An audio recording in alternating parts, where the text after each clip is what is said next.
ঈদগাঁও গোমাতলীতে লবণের মাঠ দখলে নিতে চাষিদের মারধর ও লবণ নষ্টের অভিযোগ উঠেছে। এই অভিযোগ এই এলাকার নুরুল আফসার, প্রকাশ হান্নান মিয়া, আব্দুল মান্নান, মোহাম্মদ শাহজাহান সহ ১৫-২০ জনের গংয়ের বিরুদ্ধে। অভিযোগটি করেছেন নাজির হোসেন ও তার ওয়ারিশরা।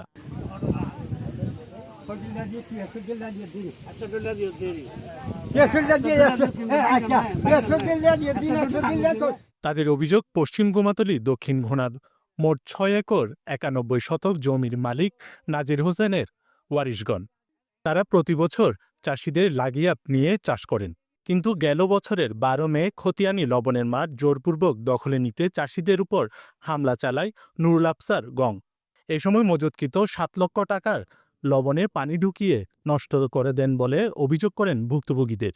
হামলা করে উল্টো থানায় অভিযোগ করলে ঈদগাঁও থানা পুলিশ উভয় পক্ষ থেকে টাকা জমা নেয় আর চাষিদের ক্ষয়ক্ষতি না করতে নির্দেশ দেয় পুলিশ।